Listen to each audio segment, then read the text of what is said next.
I have worked with children through dance movement therapy for over 20 years, and in that time I've been working with children who have cognitive challenges such as autism or attention deficit disorder. I have worked with children who have physical challenges such as cerebral palsy or developmental movement delays, and also children with emotional challenges such as bipolar or anxiety or depression. Dance movement therapy is a very powerful method for working with children because it accesses their own most significant resource for developing their brains, which is their bodies. It's important to understand that the brain is not a separate organ, but it's an integrated part of the whole nervous system, which includes the whole body. So movement is literally food for the brain, similar to rain being nourishing for the roots of a tree, which can then grow more fully.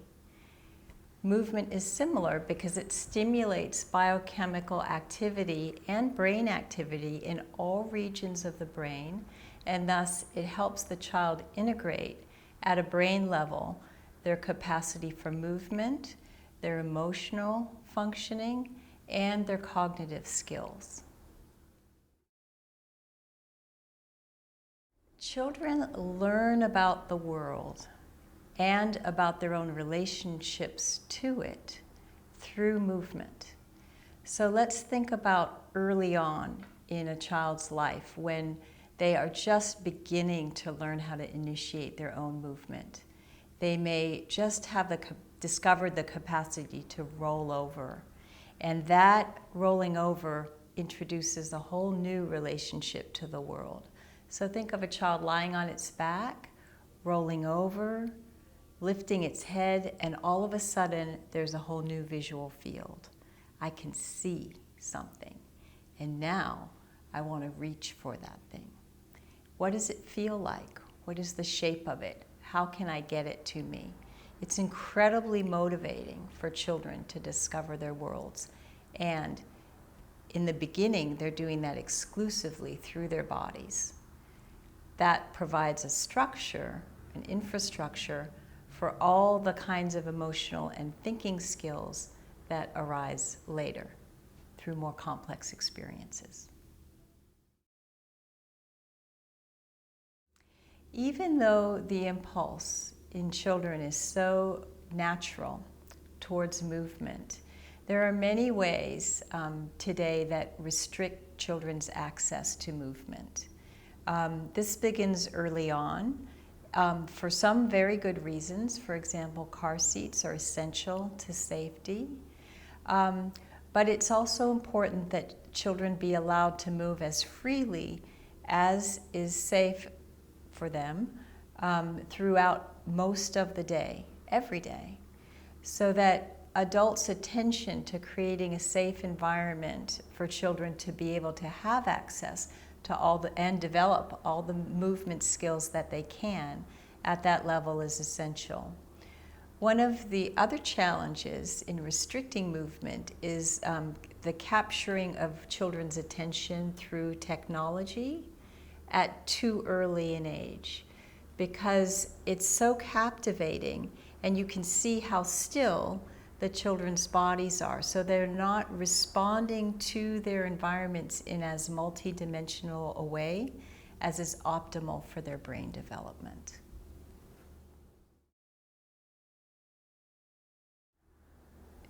My child's favorite day in gym is when they play the types of games that we used to play when we were children.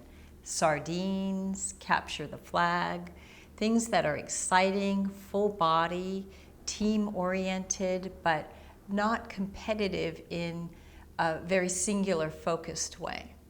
So my sense is that kids love spontaneity, they love creativity, they love being able to follow the impulse in the moment, and those are the optimal types of movement experiences for them. Interestingly, in animal science, they're researching extensively what is the role of play in brain development in animals. And there's an interesting concept that has come from that, which is that play creates the capacity to respond to surprise, which is really interesting. So it's creating a brain flexibility to respond to new circumstances.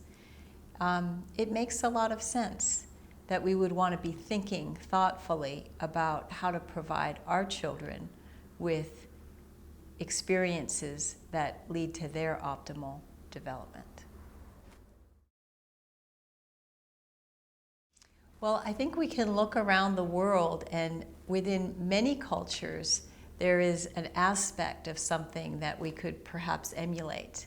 There are many cultures that have a lot of physical contact with the babies at a very early age, which is wonderful for their early brain development, which happens a lot through the proprioceptive sense. So that skin-to-skin contact and feeling the mother's body or the caregiver's body, their own body rhythms, leads to a very nourishing brain environment. There's also, I'm very inspired by the playgrounds in Germany, which allow for a lot of physical risk and challenge and excitement that's not dangerous because the children self-regulate the risk. They only do what their bodies are ready for. Maybe once in a while they'll fall, but they're learning through that experience. And it's actually quite rare that they do get hurt, which is interesting. And at the same time, they're developing the capacity to tolerate risk and the strength and the flexibility that comes from that.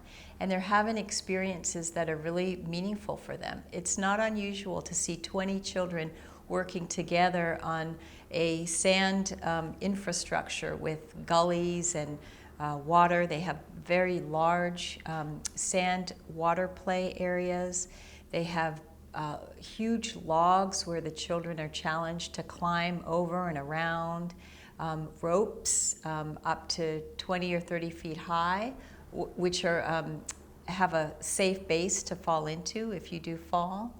And it's fascinating to see the self-organization and the intelligence with which they're kind of pursuing their active play.